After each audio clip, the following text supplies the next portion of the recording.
Leero kabadde keetalo mu lufulezza enjawulo nga bayana n'abakinjaaji bakira beetalo okukira Namutalo munyageko ente nga leero lwe basaze ente n'okutunda ennyama abantu gye bagenda okukavula ku ssekukkulu ey'olunaku olw'enkya. Leero amakanda tugasimbye mu misoso gy'ebyalo gye tugenze nga tutalaaga nga twekenneenya ebifo eby'enjawulo awateereddwa bbuca ez'enjawulo nga bano ennyama ebiseera ebisinga bagitundira wansi wa miti. Ku kyalo Bbanda ekiri mu ggombolola y'Emmende mu disitulikiti ey'Ewakiso ente bazisalidde wansi wa muyembe era ng'eno tusanze ejjambiya zikaaba ng'abakinjaaji be twogeddeko nabo beekokodde obwavu obuli mu bantu nga bangi ennyama bagitunuulira kyamuli ne beeyuna ebyenda.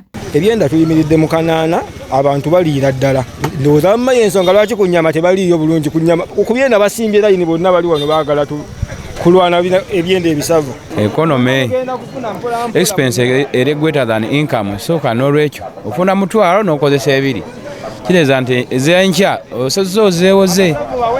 Bagamba nti kilo y'ennyama bulijjo egula shillings omutwalo gumu mu 14,000 nga leero bongeddeko 1,000 lwokka wabula era abantu bagyesambye nga bagamba nti ebyenda bye biyinza okuweraawerako ate nga bino bigula bbeeyi ya wansi. Kirengera ekyenda ekisavu ogenda kifunira ku nusu kanaana tutunze bbeeyi eya bulijjo ng'era bulijjo tutunda kanaana tetwongezza bbeeyi awo tutambulidde. Babatuuze be twogeddeko nabo bagamba nti basazeewo okugula byenda kuba ensawo zaabwe enjabayaba.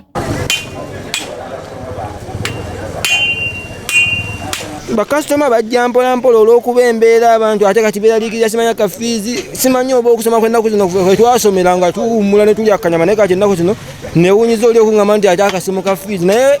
Olunaku lwa ssekukkulu bangi balutwala nti lwakulya kunywa kusanyuka n'okwewummuzaamu era ng'emirundi egisinga luleka obufumbo nga busattulukuse olw'ensonga ezitali zimu era nga luviirako n'obutabanguko mu maka okweyongera olw'obuvunaanyizibwa obuba butatuukiriziddwa.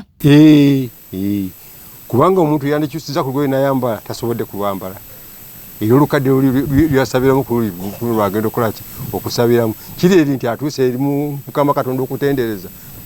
Naye luli twaniiginanga naye nga tojjobaddeera n'okyusa endala oli nakiko n'okuwona nga tunagamba ani oyo gundi yakonye nga olugoye oli mu lwabbe luteŋŋenya abakyala bonna bameremenya bumeremenya otuviri ku mutwe nga twamulembe ennyo naye kaakati tekisobodde kubeerawo.